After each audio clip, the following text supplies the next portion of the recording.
इस कहानी की शुरुआत में हमें दिखाया जाता है कि बोडोंग क्वीन मेडुसा के साथ फाइट कर रहा होता है। बोडोंग काफी जख्मी हो गया था। वो मेडुसा से कहता है कि मुझे नहीं लगता कि आज मैं यहाँ मरूंगा। फिर वो अपनी ड्रैगन पावर से उस पर हमला करता है। मेडुसा गुस्से में बोडोंग पर अपने 2 हैंडेड स्नेक से हमला करती है। तभी उन दोनों के बीच एक अजीब सी रोशनी प्रकट होती है। अब हमें बताया जाता है कि हजारों साल पहले इंसानों और नाग पुरुषों के बीच युद्ध हुआ, पर यह युद्ध कभी खत्म नहीं हुआ। इंसानों के एक मर्सेनरी ग्रुप को दिखाया जाता है जो कुछ नाग पुरुषों को बंधक बनाकर लेकर जा रहे होते हैं। उस ग्रुप का लीडर अपने साथी से कहता है कि हमें जल्दी रात होने से पहले यहाँ से निकलना होगा। तो सैनिकों ने जल्दी चलने को कहता है, मगर उनमें से एक स्नेक वुमेन काफी थक गई थी जिसका नाम यूडाई होता है। वो सैनिकों से कहती है कि क्या आप मुझे थोड़ा पानी दे सकते हैं, मगर वो सैनिक उसे लात मारता है और कहता है कि अगर पानी होता तो मैं नहीं पी लेता। फिर वो उसे वीप से मारने लगता है, मगर लीडर दा का भाई उसे रोक लेता है और कहता है कि वो लड़की तुमसे ज्यादा लायक है। लीडर दा उस लड़की के पास आता है और उसे कहता है कि क्या तुम प्यासी हो। तभी वहाँ उन्हें किसी की आवाज सुनाई देती है। कोई पानी बेचने वाला वहाँ से गुजर रहा था। बॉस दा तेजी से दौड़कर उस टैंक पर हमला करता है और पानी निकालकर उसे पी लेता है। दूसरा बॉस उस वाटर सेलर से कहता है कि यह गाड़ी अब हमारी है। वाटर सेलर नीचे आकर कहता है कि यदि तुम इसका भुगतान करोगे तो ठीक है। बॉस दा कहता है कि ये सांप गुलाम ही हमारे पैसे हैं। वाटर सेलर यूडाई की तरफ बढ़ने लगता है। यूडाई से डर जाती है, उसे लगता है कि उसे खरीदने वाला है। बॉस दा उस वाटर सेलर से कहता है कि ये लड़की कोई चीज नहीं है जिसके तुम मजे ले सको, मगर वो वाटर सेलर फिर भी नहीं रुकता।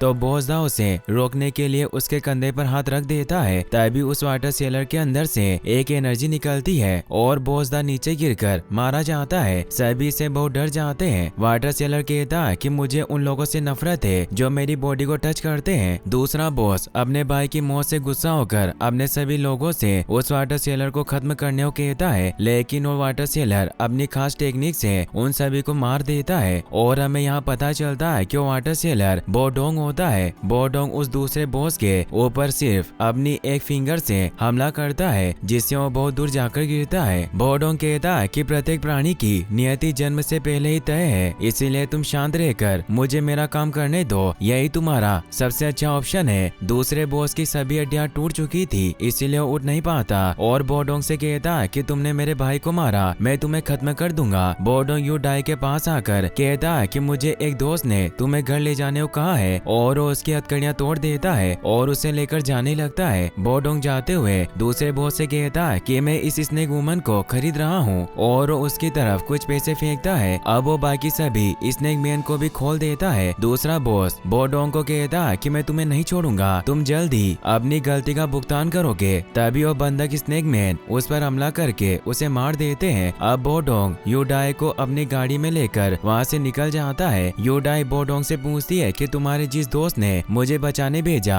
क्या मैं उसे जानती हूँ और तुम्हारा नाम क्या है? लेकिन बोडोंग कोई जवाब नहीं देता। तो कहती है कि क्या तुम मेरा नाम जानते हो, क्योंकि मुझे कुछ याद नहीं है, मैं कौन हूँ? बोडोंग फिर भी कोई जवाब नहीं देता। तभी यूडाई को एक खूबसूरत पौधा दिखाई देता है, लेकिन वो एक जायंट सीप था जो उस पर कीड़े के बैठते ही अपना कवर बंद कर लेता है। इससे यूडाई डर जाती है। बोडोंग कहता है कि कभी कभी जो दिखता है उस पर विश्वास नहीं करना चाहिए। तभी उसे किसी की वॉइस सुनाई देती है, क्योंकि दूर से एक स्नेक वॉरियर उन्हें देख रहा था और वो अचानक धूल में गायब हो जाता है। फिर हम देखते हैं कि बोडोंग एक पहाड़ी जगह से आगे बढ़ता है और उसके साथ यूडाई नहीं होती, उसने उसे कहीं छिपा दिया था। स्नेक वॉरियर उसके सामने आ जाता है और वो दोनों लड़ने लग जाते हैं। बोडोंग उस पर अपनी आइस पावर से हमला करता है, मगर वो स्नेक वॉरियर उसके सभी वार से बचता हुआ उस पर हमला करता है, मगर वो स्नेक वॉरियर काट की तरफ बढ़ने लगता है। बोडोंग उसे रोकता है तो उस पर अपने एरो से हमला करता है, मगर बोडोंग अपने स्पीयर से खुद को बचा लेता है और उस पर हमला करने लगता है, मगर वो स्नेक वॉरियर अपनी टेलीपोर्टेशन पावर की वजह से बच रहा था। बोडोंग उसे कहता है कि तुम मेरे दुश्मन क्यों बनना चाहते हो? स्नेक वॉरियर कहता है कि मैं तुम्हें जानता हूँ, तुम आइस सम्राट हो, जियामा साम्राज्य के 10 सबसे मजबूत योद्धाओं में से एक। बोडोंग उसे पूछता है कि तुम कौन हो? स्नेक वॉरियर कहता है कि तुम्हें जानने की कोई जरूरत नहीं है और वो कार्ड की तरफ बढ़ता है, मगर बोडोंग वहाँ कई इल्यूजन क्रिएट कर देता है और उस पर आइस पावर से हमला करता है, मगर वो स्नेक वॉरियर सभी स्पाइक से बचता हुआ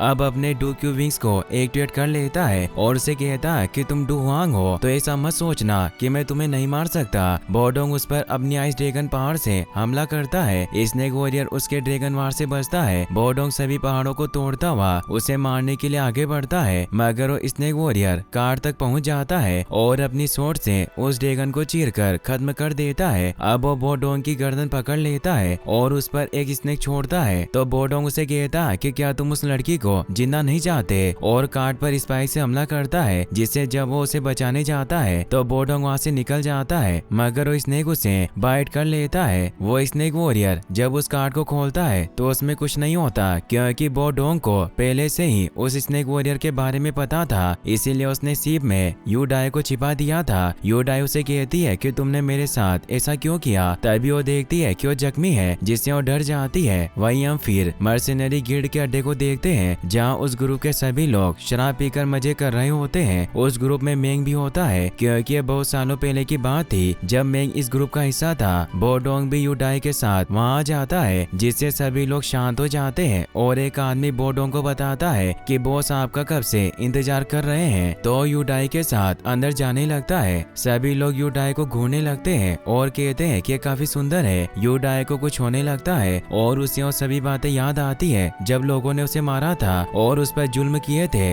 बोडोंग यूडाई को अंदर ले आता है और अपने बॉस से कहता है कि मैं आपके कहे अनुसार 2 महीने में इस स्नेक वुमेन को ढूंढ लाया हूँ। आप मेरे बाकी पैसे मीटर परिवार को भेज देना, लेकिन अगर आप चाहते हैं कि मैं फिर से कुछ काम करने में आपकी मदद करूं तो ऐसा नहीं होगा, क्योंकि मुझे पैसे पसंद नहीं है। यूडाई डर जाती है और उसे कहती है कि मुझे लगता था कि तुम अच्छे इंसान हो, पर तुम मुझे बेचने लाए हो। बोडोंग का बॉस कोई जवाब नहीं देता, इसीलिए जब वो चेयर को घुमाता है तो उसे पता चलता है कि पहले ही उसे किसी ने मार दिया था। बोडोंग कहता है कि मैं तुमसे पेमेंट के तौर पर तुम्हारी स्पेस रिंग लूंगा, और उसे निकाल लेता है। स्पेस रिंग में किसी भी चीजों को रखा जा सकता था। ये एक तरह की स्टोरेज का काम करती थी। बोडोंग कहता है कि आखिरकार मैं इस जगह से आजाद हो गया, और वो वहाँ से जाने लगता है। तो यूडाई उसे कहती है कि मेरा क्या होगा। बोडोंग उसे कहता है कि मेरा सौदा खत्म हो चुका है और अब मालिक की डेथ हो चुकी है, इसीलिए तुम आजाद हो। यूडाई कहती है कि मैं नहीं जानती कि मुझे कहाँ जाना है, मुझे ये भी नहीं पता कि मेरा नाम क्या है। बोडोंग वहाँ से जाने लगता है, लेकिन वो उसका हाथ पकड़ लेती है और कहती है कि मैं तुम्हारी सेवक बनकर रहूंगी। बोडोंग कहता है कि मुझे टच मत करो, अगर तुमने फिर से ऐसा किया तो मैं तुम्हें मर्सिनरी ग्रुप को सौंप दूंगा। तभी वो जगह हिलने लगती है और सभी लोगों को कुछ होने लगता है। उन्हें बहुत ज्यादा ग्रेविटी महसूस होती है, जिससे वो उठ भी नहीं पाते, और ये सब इसलिए हो रहा था क्योंकि वह मेडुसा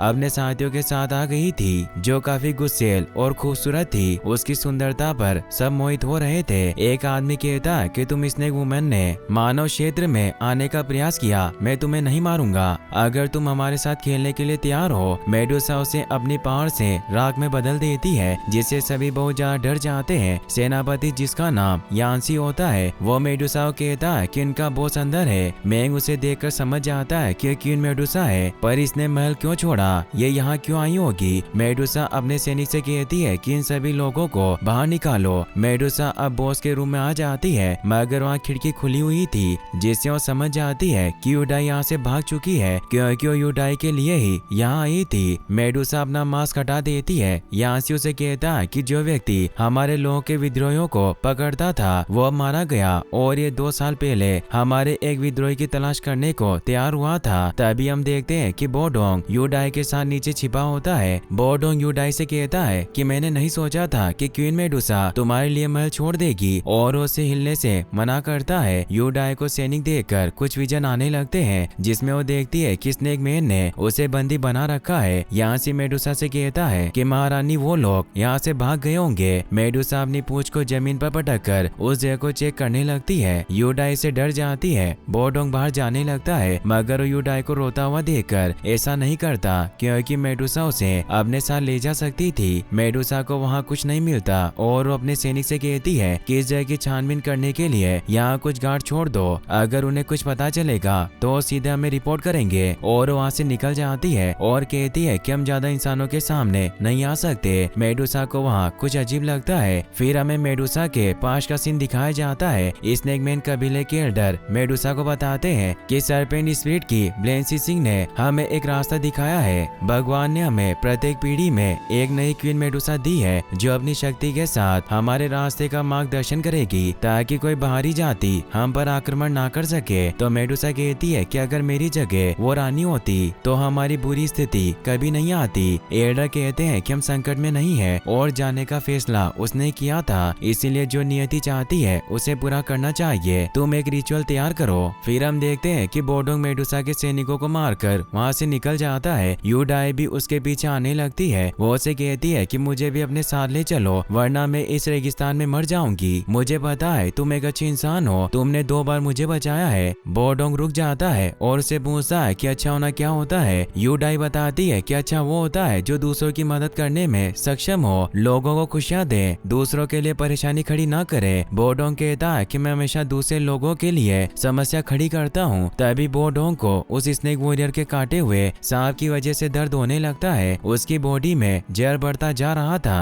वो यूडाई से कहता है कि तुमने पहले ही मुझे बहुत कष्ट दिया है। यूडाई उससे माफी मांगती है। अब वो दोनों वहाँ से निकल जाते हैं। वही हम मेडुसा के सेनापति को देखते हैं जिसे जब अपने आदमियों की लाश मिलती है तो उसे बहुत गुस्सा आता है और वो अपने स्नेक से कहता है कि ये किसने किया, ऐसा करने की हिम्मत कौन कर सकता है। एक सैनिक उन्हें बताता है कि उस तरफ गए हैं तो यहाँ से भी उस तरफ निकल जाता है। फिर अब हम देखते हैं कि बोडोंग यूडाई के साथ टेगर रेगिस्तान की खंडर जगह पर पहुंचता है। यूडाई काफी थक चुकी थी इसीलिए वहीं गिर जाती है और बोडोंग से कहती है कि हमें और कितना चलना होगा। बोडोंग विश्राम करने के लिए वहीं बैठ जाता है। तभी उसके हाथ से जहर टपकने लगता है जिसे रोकने के लिए वो एक पिल खा लेता है। यूडाई सोचती है कि मुझे अपने मालिक की चोटों को ठीक करने में मदद करनी चाहिए। वो उसकी तरफ एक छोटा पत्थर फेंकती है और मुस्कुराते हुए कहती है कि आपने अभी भी मुझे नहीं बताया कि आपका नाम क्या है। यूडाई ने जो पत्थर फेंका था उससे एक चींटी पलट गई थी, इसीलिए बोडोंग उस चींटी को उठाता है और उसे कोई जवाब नहीं देता। बोडोंग को दर्द होता है तो यूडाई उसके पास जाकर कहती है कि मुझे अपना गाँव देखने दो। बोडोंग उसे कहता है कि कुछ मुद्दे हैं जिन्हें मुझे सोल्व करना है, तुम यहीं रहना और कहीं मत जाना। यूडाई कहती है कि क्या आप खाने की तलाश में जा रहे हो, मुझे भी तुम्हारे साथ चलना है। पर बोडोंग नहीं सुनता। उसे वहाँ कुछ इंसानी पैरों और स्नेक के निशान दिखाई देते हैं, इसीलिए उनका पीछा करता हुआ उस जगह पर पहुंच जाता है जहां स्नेक मैन सेलर छिपे हुए थे और वो सभी आराम कर रहे थे। बोडोंग उन पर अपना स्पेयर पॉइंट कर देता है। सभी सेलर भी अपने हथियार लेकर लड़ने को तैयार हो जाते हैं। बोडोंग उन पर हमला करने लगता है लेकिन तभी वहाँ यूडाई आकर उसे रोक लेती है और हाथ जोड़कर उस व्यापारी के सामने आ जाती है और उसे कहती है कि मेरा मास्टर बहुत भूखा है और इनका मिजाज काफी खराब है, मगर ये मेरे साथ बहुत अच्छा व्यवहार करते हैं, इसीलिए अगर आप हमारे साथ कुछ भोजन का आदान प्रदान करें तो बहुत अच्छा होगा। लड़ने की कोई जरूरत नहीं है। और अपने मास्टर को भी इस पैर नीचे करने को कहती है। ग्रुप का लीडर अपने साथियों से कहता है कि ऐसी भी यहाँ खाने की तलाश के लिए है, इसीलिए जो इन्हें चाहिए वो दे दो। और यूडाई को बताता है कि हम ईमानदार व्यापारी हैं और हम वास्तव में लड़ाई से प्रॉब्लम सोल्व करने का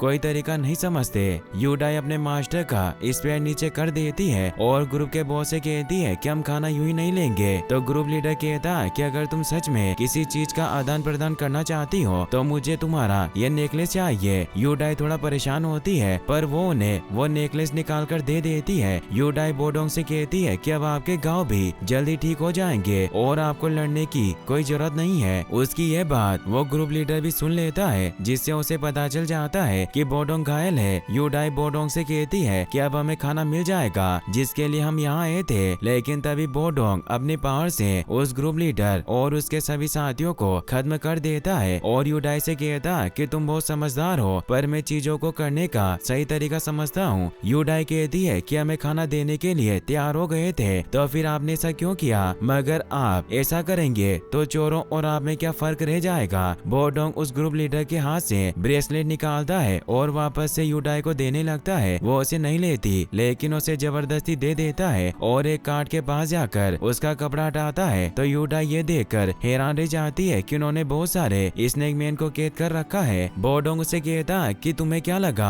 कि ये कोई व्यापारी है, वो मेरी जाति के ही थे मगर वो स्नेक मैन को बेचने का काम करते थे और जो मुझे सबसे ज्यादा पसंद है वो इन स्नेक मैन सेलर को खत्म करना। तभी स्नेक मैन सेलर के साथी वापस उठ खड़े होते हैं कि क्यों मरे नहीं थे। वो कहते हैं क्या सम्राट, तुमने हमारा बहुत अच्छा अंदाजा लगाया और हमारे लिए कोई मौका नहीं छोड़ा। अब वो सभी लड़ने के लिए तैयार होते हैं। बोडोंग उन्हें कहता है कि जिस व्यक्ति ने तुम्हारे साथ कांटेक्ट किया था वो पहले ही मर चुका है, इसीलिए अब तुम्हारी कोई वैल्यू नहीं रही। एक आदमी कहता है कि तुम बहुत ज्यादा बोल रहे हो, और क्या ऐसा इसीलिए है क्योंकि तुम घायल हो। वो सभी उससे कहते हैं कि हम डुवांग हैं, हम तुम्हें नहीं छोड़ेंगे, और अपनी पावर एक्टिवेट करके उस पर हमला करने लगते हैं। वो विंड एलिमेंट की स्पीड को इंक्रीज करते हैं ताकि बोडोंग अपने एलिमेंट की पावर न बढ़ा सके। अब वो बोडोंग पर हमला करने लगते हैं, लेकिन वो उन्हें बड़ी आसानी से मारने लग जाता है और एक एक करके सभी को खत्म कर देता है। एक आदमी वहाँ से भागने लगता है, लेकिन वो अपने स्पेयर से उसे निपटा देता है। बोडोंग को इससे और ज्यादा दर्द होने लगता है और वो यूडाई से कहता है कि जाओ देखो क्या उनके पास एंटीडोट है। यूडाई चेक करने लगती है। बोडोंग कहता है कि सभी की नियति पहले ही तय हो चुकी है, इसीलिए मुझे इन स्नेक मैन को खत्म करना होगा, और वो कई सारे आइस स्पाई को बाहर निकाल लेता है। वो सभी स्नेक मैन और वुमन चिल्लाने लगते हैं कि हमें मत मारो। ये देखकर यूडाई घबरा जाती है और वो मास्टर से कहती है कि आप क्या करना चाहते हैं। यूडाई को विजन आते हैं जिसमें उसे स्नेक मैन जाति के एल्डर दिखाई देते हैं जो भी अपने पकड़े हुए इंसानों को मार रहे थे, और कहते हैं कि अगर हम इसे आज जिंदा छोड़ते हैं तो निश्चय ही ये हमें फ्यूचर में मार डालेंगे।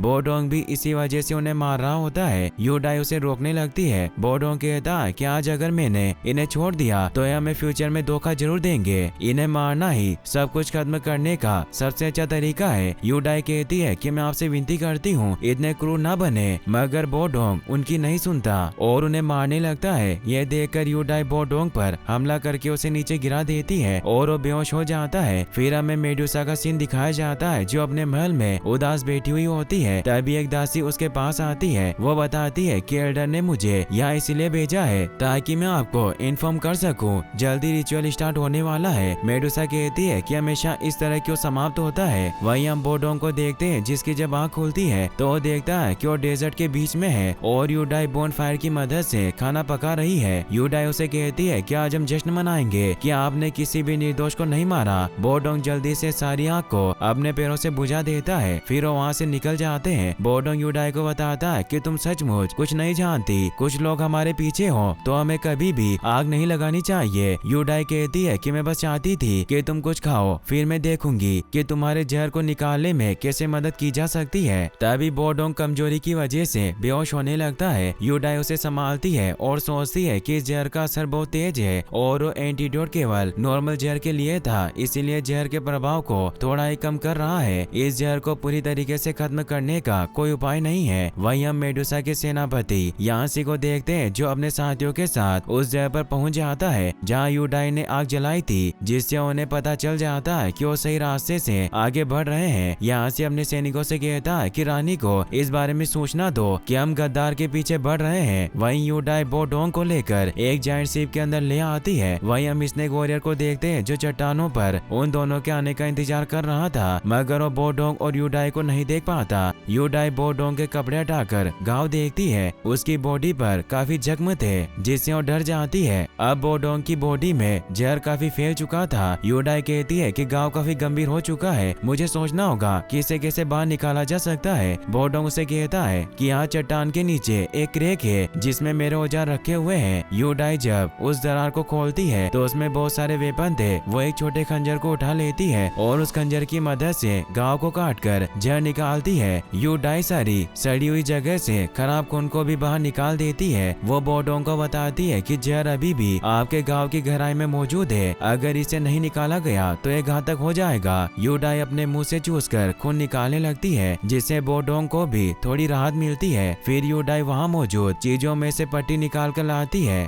और यूडाई उसे पूछती है कि क्या है वही स्थान है जहाँ आप अपनी आपूर्ति की सभी चीजों को संभाल कर रखते हैं। बोडोंग बताता है कि मैं तैयारी के बिना कोई कार्य नहीं करता। यूडाई उसके पट्टी बांधने लगती है और पूछती है कि आप लोगों को क्यों मारते हो। बोडोंग बताता है कि मैं केवल नियमों का पालन करता हूँ। तो वो कहती है कि क्या कोई बेहतर तरीका नहीं है। बोडोंग अपनी रिंग की तरफ देखता है और कहता है कि इसकी वजह से ही मैं आज तक जिंदा हूँ। यूडाई कहती है कि आप बहुत मजबूत है, लेकिन क्या आप अपनी जिंदगी से खुश हो। मगर वो कुछ नहीं कहता और वो उसे वहाँ कुछ दूर मौजूद यहाँ सिटी दिखाते हुए कहता है कि इस सिटी में स्नेक मैन प्रवेश नहीं कर सकते, कल हम वहाँ पहुँच जाएंगे और अलग अलग हो जाएंगे। यूडाई सो जाती है और उसे अजीब से सपने आते हैं जिसमें वो देखती है कि एक रिचुअल हो रहा है। मेडुसा उसकी तरफ बढ़ रही है, मगर यूडाई वहाँ से भाग चुकी थी, इसीलिए एल्डर क्वीन मेडुसा को कहते हैं कि वो भाग निकली। उसने हमारे कबीले के नियमों को तोड़ने का साहस किया, इसीलिए आपको उस देशद्रोही को कड़ी से कड़ी सजा देनी होगी। क्वीन मेडुसा कहती है कि मैं देशद्रोही को वापस जरूर लाऊंगी। तभी यूडाई की एक धमाके की वजह से आँख खुल जाती है और वो देखती है कि बोडोंग वहाँ नहीं है। और जब वो बाहर देखती है तो उसे पता चलता है कि वो स्नेक मैन को मार रहा था, क्योंकि मेडुसा के सैनिकों ने उन्हें ढूंढ लिया था। कुछ सैनिक यूडाई की तरफ बढ़ते हैं, मगर बोडोंग अपनी सीक्रेट ट्रिक से उसे मारने लग जाते हैं। मगर फिर भी उन स्नेक मैन को कुछ नहीं होता और वो वापस उसकी तरफ बढ़ने लगते हैं। तो बोडोंग अपनी मिस्टिक आइस पावर को एक्टिवेट करने लगता है, लेकिन तभी यान्सी उसकी तरफ एक तीर छोड़ता है, जिससे वो अपनी पावर को एक्टिवेट नहीं कर पाता। सेनापति अपने साथियों से कहता है कि इस इंसान को अपने महान युद्ध कौशल का उपयोग मत करने दो। तो सभी लगातार बोडोंग पर हमला करने के लिए आगे बढ़ते हैं। कुछ सैनिक शिप के ऊपर पहुंच जाते हैं, मगर बोडोंग उन पर हमला करके उन्हें नीचे गिरा देता है और अब वो शिप भी नीचे लुढ़कने लग जाता है। बोडोंग को भी एक तीर लग जाता है। यूडाई बोडोंग से कहती है कि आप मेरी चिंता ना करें, आप खुद को बचाएं, मगर बोडोंग उसकी नहीं सुनता और मेडुसा के आदमी से लड़ता रहता है और उन्हें खत्म कर देता है। लेकिन तभी एक सैनिक उसे पकड़ लेता है, जिससे यान्सी लगातार उसके सीने में तीर घोंपने लगता है। इससे यूडाई बहुत दुखी होती है। यान्सी बोडोंग को कमजोर होता देखकर अपने सैनिकों से पहले उस पर हमला करने को कहता है। सभी सैनिक बोडोंग पर टूट पड़ते हैं। बोडोंग देखता है कि यूडाई के पास वो सैनिक वॉरियर पहुंच चुका है। यूडाई उसे बहुत डर रही थी। वो बोडोंग की तरफ देखती है और उसे इशारों में ही उसे यहाँ से चले जाने को कहती है। बोडोंग उड़कर वहाँ से चला जाता है। यूडाई से खुश होती है कि बोडोंग की जान बच गई, मगर वो स्नेक वॉरियर उसके काफी करीब पहुंच गया था।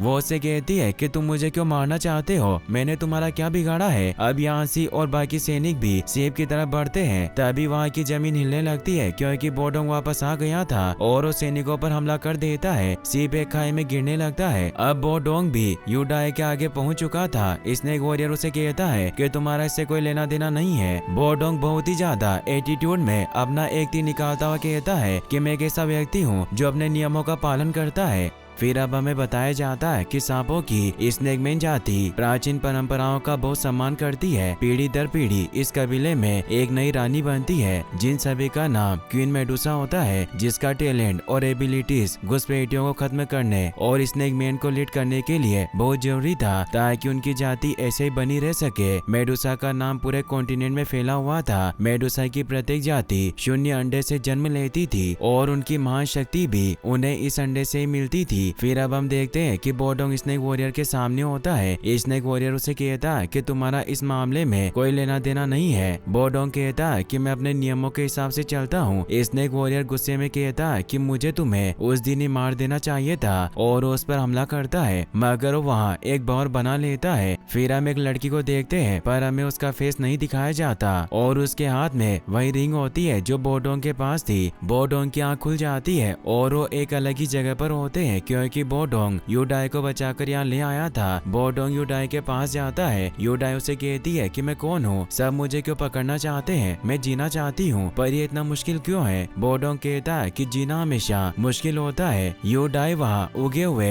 डैंडेलियन फ्लावर से कुछ तितलियाँ बनाती है और बोडोंग से कहती है कि इन तितलियों की तरह ही मुझे आजादी पसंद है और मैं इन तितलियों को जियोडाई कहती हूँ, क्योंकि जन्म से ही स्वतंत्रता के साथ उड़ने में सक्षम होती है। फिर वो बोडोंग से कहती है कि तुमने आज वापस मेरी जान बचाई, क्या तुम्हें मुझसे प्यार हो गया। फिर हंसती हुई कहती है कि मैं मजाक कर रही थी, तुम्हें लगता है कि स्नेकमैन और इंसान क्या एक साथ रह सकते हैं, तुम कहोगे ये नियमों के खिलाफ है। बोडोंग से कहता है कि तुम ऐसे व्यक्ति के समान हो जिसे मैं जानता हूँ, और वो बताता है कि मैं एक मांगलिक और पारंपरिक संगठन में पैदा हुआ था। हम में से सभी का जीवन जन्म से पहले ही नियत था। हम बिल्कुल कठपुतलियों की तरह थे जो ऑर्डर के हिसाब से ही काम करती थी। हम हर एक उस मिशन को पूरा करते थे जो हमें एडर देते थे। मैं उस जनरेशन के सबसे टैलेंटेड मर्सेनरी ग्रुप का लीडर था और जल्दी मेरे पास मेरी जितनी टैलेंटेड पार्टनर थी। हम हमेशा सबसे मुश्किल मिशन को पूरा करने के लिए एक साथ गए। वो लड़की मेरी स्टूडेंट थी, वो आज भी जिंदा होती अगर वो मेरे ही जितनी मजबूत होती। यूडाई भी इससे सेड हो जाती है। बोडोंग उसे कहता है कि मैं उसे प्यार करता था और उसके बहुत सपने थे, मगर कबीले के रेस्ट्रिक्शन के कारण वो हमेशा तुम्हारी तरह फ्रीडम फ्रीडम की तलाश में ही रहती थी। जल्दी हम दोनों प्यार में पड़ गए, ये जानते हुए कि हम संगठन के नियमों का उल्लंघन कर रहे थे, लेकिन फिर भी हमने ये जोखिम उठाया। मगर जल्दी एल्डर को पता चल गया, उन्होंने हमारे रिश्ते को स्वीकार नहीं किया और उसे अपनी बेगुनाही साबित करने के लिए अपने हाथों से खुद को मारना पड़ा। मैं उस समय कोई रिएक्ट नहीं कर सका। मेरी प्रेमिका के हाथ में जो खंजर था वो उससे पहले ही अपने दिल में उतार चुकी थी। उस दिन के बाद से मैं सभी को मारने वाला एक जानलेवा पपेट बन गया। बोडोंग इससे बहुत दुखी हो जाता है। यूडाई उसे सहारा देती है। फिर हमें पुराना मेडुसा का सीन दिखाया जाता है जब वो महल में अपने सिंहासन पर बैठी हुई थी। तभी वहाँ सैनिक आकर बताता है कि हमें देशद्रोही के बारे में खबर मिली, तो वहाँ जाने के लिए तैयार होने लगती है। वो एक मास्क पहन लेती है जिससे हमें पता चलता है कि स्नेक वॉरियर और कोई नहीं बल्कि मेडुसा ही थी जो बेच बदल कर यूडाई को ढूंढ रही थी और उसने ही बोडोंग के बॉस के साथ यूडाई को ढूंढने की डील की थी। मगर वो उसे ढूंढकर लाने में देरी कर रहा था, इसीलिए उससे यूडाई की लोकेशन पूछ रही थी। मगर वो कहता है कि मैं नियमों के खिलाफ जाकर तुम्हें उनका ठिकाना नहीं बता सकता। मैंने इस काम को करने के लिए जियामा के सबसे मजबूत योद्धा को काम पर रखा है जो कभी असफल नहीं हुआ। मेडुसा ने इससे गुस्सा होकर उसे मार दिया था और वो बोडोंग के सामने आ गई और यूडाई को हासिल करने के लिए उस पर हमला किया था। मगर बोडोंग यूडाई को बचाने में कामयाब रहा, पर मेडुसा को पता था कि बोडोंग यूडाई को लेकर अपने बॉस के पास ही जाएगा, इसीलिए अपने सैनिकों के साथ उसके अड्डे पर पहुंच गई थी। मगर जब उसे वहां कोई नहीं मिला तो वहां से निकल गई और अपने कुछ सैनिकों को वहीं छोड़ दिया। फिर बाद में उसने बोडोंग को ढूंढ लिया क्योंकि उसे पता चल गया था कि वो शिप में छुपे हुए हैं। मगर वहां से भी बोडोंग ने यूडाई को बचा लिया था। फिर अब हम देखते हैं कि बोडोंग यूडाई को लेकर सिटी की तरफ बढ़ रहा होता है। बोडोंग यूडाई को कहता है कि अब हमें अलग हो जाना चाहिए जिससे हमारे बचने की अधिक संभावना होगी। तुम राइट वाले रास्ते से आगे बढ़ो जिससे तुम कुछ ही घंटों में यहाँ शहर पहुँच जाओगी। यूडाई मना करते हुए कहती है कि मैं आपके साथ जाऊंगी। बोडोंग कहता है कि अगर तुम ऐसा करोगी तो हम यहीं मारे जाएंगे। यूडाई उसके गले लग जाती है और कहती है कि तुम मेरे साथ हो तो भले ही मर जाऊं तो भी मुझे कोई गम नहीं होगा। बोडोंग कहता है कि हमें जीवित रहना चाहिए। तुम जब यहाँ शहर के बाहर पहुँचोगी मैं तुम्हें ना मिला तो तुम इस अंगूठी को पहन लेना और जियामा की राजधानी में जाकर टेंग शान नाम के व्यक्ति की तलाश करना, वो तुम्हारी मदद जरूर करेगा।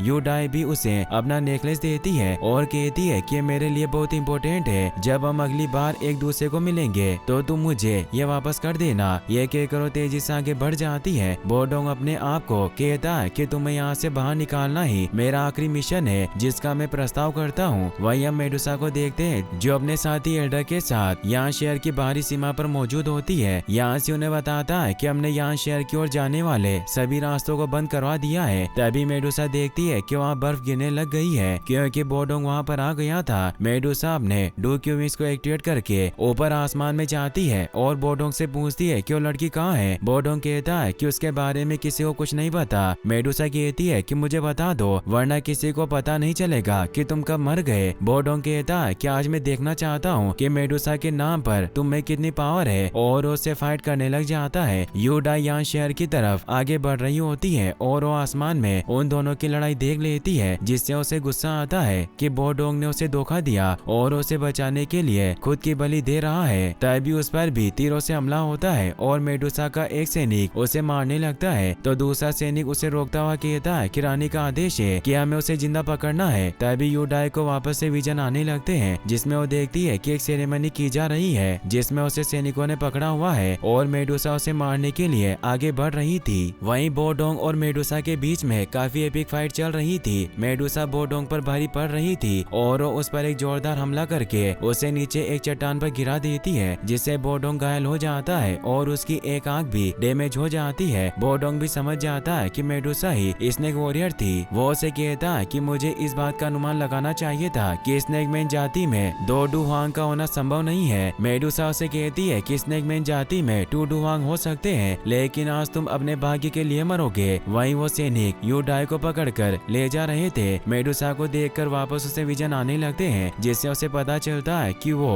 पहले मेडुसा की बहन थी और हमें बताया जाता है कि प्रत्येक पीढ़ी की रानी मेडुसा 0 अंडे से पैदा होती थी, लेकिन इस बार उस अंडे में 2 क्वीन मेडुसा पैदा हुई थी जिसमें से एक यूडाई थी और दूसरी उसकी बड़ी बहन काइलिन थी। मगर एल्डर इस बात से खुश नहीं थे क्योंकि स्नेकमैन जाति में एक ही क्वीन मेडुसा हो सकती थी। इसीलिए एल्डर ने उन दोनों के सामने एक खंजर फेंका और उन्हें कहा कि तुम दोनों एक दूसरे को मारने की कोशिश करो और जो बच जाएगी वो रानी बनेगी और यही हमारे कुल का नियम है। काइलिन ने वो चाकू उठा लिया था जिससे यूडाई काफी डर जाती है और कहती है कि बड़ी बहन तुम ये क्या कर रही हो, मगर काइलिन उसके हाथों में खंजर थमा देती है और कहती है कि अब से तुम रानी हो और वो महल छोड़कर चली जाती है। यूडाई कहती है कि दीदी तुम असली रानी हो, मगर वो नहीं सुनती और चली जाती है। यूडाई एल्डर से कहती है कि मैं अच्छी रानी नहीं बन पाऊंगी क्योंकि दीदी ही हमारी बुरी स्थिति को समाप्त कर सकती थी। एल्डर गुस्से में कहते हैं कि बकवास है, हम बुरी स्थिति में नहीं है। फिर वो चिल्लाने के लिए माफी मांगते हैं क्योंकि अब उनकी रानी थी और बताते हैं कि हम नियम नहीं तोड़ सकते। तुम्हारी बहन ने जाने का फैसला लिया, इसीलिए जो नियति चाहती है उसे पूरा करना होगा। तुम ही अब हमारी क्वीन मेडुसा हो, अपनी भावनाओं पर काबू रखो और रिचुअल की तैयारी करो। यूडाई जब उदास बैठी हुई थी तो दासी आकर बताती है कि रिचुअल शुरू होने वाला है क्योंकि उन्होंने काइलिन को पकड़ लिया है और सभी एल्डर चाहते थे कि यूडाई अपनी बड़ी बहन को मार दे ताकि असली रानी बने, मगर ऐसा नहीं चाहती थी। इसलिए वो अपनी बहन के पास आकर उसे अपना आर्मर और क्राउन पहना देती है। एल्डर इससे हैरान होते हुए कहते हैं कि तुम ये क्या कर रही हो। यूडाई अपनी बहन को गले लगा लेती है और कहती है कि आपका सपना स्नेकमैन जाति को लीड करना था ताकि डेजर्ट रेस्ट्रिक्शन को खत्म किया जा सके और मेरा सपना फ्रीडम है और अब हमारे पास वो सब है जो हम हासिल करना चाहते थे। हम एक दूसरे की मौत नहीं चाहते और आप रानी बनने के लिए ज्यादा सुटेबल हो, इसीलिए मेरे विद्रोह को क्षमा करना और उन्हें खंजर पकड़ा देती है। एल्डर यूडाई को पकड़ने लगते हैं मगर तभी वो स्पेस फॉरबिडन टेक्निक को एक्टिवेट कर देती है। यूडाई अपनी बहन से कहती है कि अब स्नेकमैन जाति नियति से बंदी नहीं रहेगी। काइलिन उसे कहती है कि यह टेक्निक बहुत खतरनाक है इसलिए ऐसा मत करो, मगर वो वहाँ से निकल जाती है और उस फॉरबिडन टेक्निक की वजह से ही यूडाई की आदर्श गई थी। यूडाई के जाने के बाद सभी एल्डर काइलिन को ही क्वीन मेडुसा मान लेते हैं। एल्डर उसे कहते हैं कि तुम्हारी बहन भाग निकली, उसने कबीले के नियमों का उल्लंघन किया है, इसीलिए महारानी आपको देशद्रोही को सजा देनी होगी। तो मेडुसा कहती है कि मैं देशद्रोही को वापस जरूर लाऊंगी और वो तब से ही यूडाई के पीछे थी। फिर अब हमें वापस पर्जेंट का सीन दिखाया जाता है जहाँ मेडुसा बोडोंग से कहती है कि इस दुनिया में सबसे ज्यादा पावरफुल प्राणी जिंदा रहता है। ये दुनिया पहले से ही पागल है, मेरे पास युद्ध को रोकने और शुरू करने की कोई एबिलिटी नहीं है, लेकिन मैं कम से कम उन लोगों की रक्षा कर सकती हूँ जिन्हें मैं प्यार करती हूँ। बोडोंग उसे कहता है कि मुझे नहीं लगता कि आज मैं यहाँ मरूंगा, आज मैं बहुत तरोताजा महसूस कर रहा हूँ, मानो जैसे आज मेरा पुनर्जन्म हुआ हो। वो अपनी ड्रैगन पावर से उस पर हमला करता है। मेडुसा भी उस पर अपने 200 स्नेक से हमला करती है, लेकिन तभी उनके बीच में एक रोशनी आती है जो दरअसल और कोई नहीं बल्कि यूडाई होती है क्योंकि वो भी एक डुहुआंग थी और डुक्यू पंख से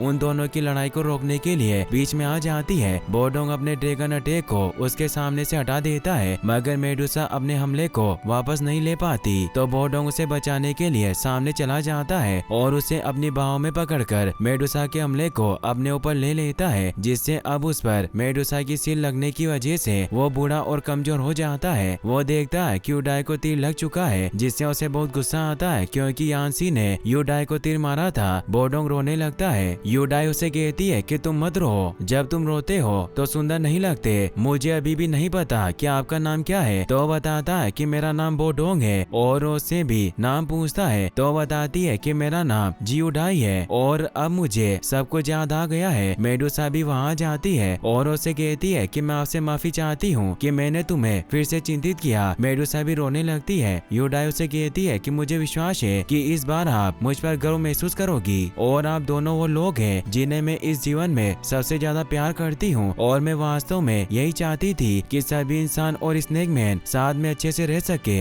ये कहते हुए वो अपना दम तोड़ देती है। मेडुसा बोडोंग के पास से यूडाई को ले लेती है और बोडोंग से कहती है कि आज मैं तुम्हें नहीं मारूंगी, इसलिए बेहतर होगा कि तुम यहाँ से चले जाओ। अगर अगली बार तुम मुझे दिखाई दिए तो तुम्हें पता होना चाहिए कि तुम्हारा भाग्य क्या होगा। एल्डर कहते हैं कि इस आदमी को मार दो, ये हमारा आदेश है। मेडुसा उनकी नहीं सुनती और ने कहती है कि इसे छूने की किसी को इजाजत नहीं है। एल्डर इसे गुस्सा होता है तो मेडुसा अपनी पावर को एक्टिवेट करते हुए कहती है कि ढीठ, मैं रानी हूँ, तुम्हें मेरी बात माननी होगी। अब मुझे इस युद्ध से नफरत है, जान लेने के खेल से नफरत है। हमें अपना रास्ता चुनने का अधिकार खुद को होना चाहिए, इसीलिए आज से हमारे कबीले के सभी बकवास नियम हटा दिए जाए और अब मैं अपने तरीके से स्नेकमैन जाति का नेतृत्व करूंगी ताकि सभी को सच्ची स्वतंत्रता की तरफ लेकर जाया जा सके। सभी सैनिक उनकी बात मानकर कर घुटने टेक लेते हैं। एल्डर भी उसके सामने झुक जाते हैं और कहते हैं कि हम मौत तक रानी के प्रति वफादारी की कसम खाते हैं। बोडोंग के हाथ में यूडाई का नेकलेस होता है और वो कहता है कि मैंने वास्तव में महसूस किया कि दुनिया में बहुत ही कम खूबसूरत चीजें होती है जो हमारा साथ देती है और ख्याल रखती है, मगर इनको मिटाना बहुत आसान होता है। और इसी के साथ ये एपिसोड यहीं पर खत्म हो जाता है।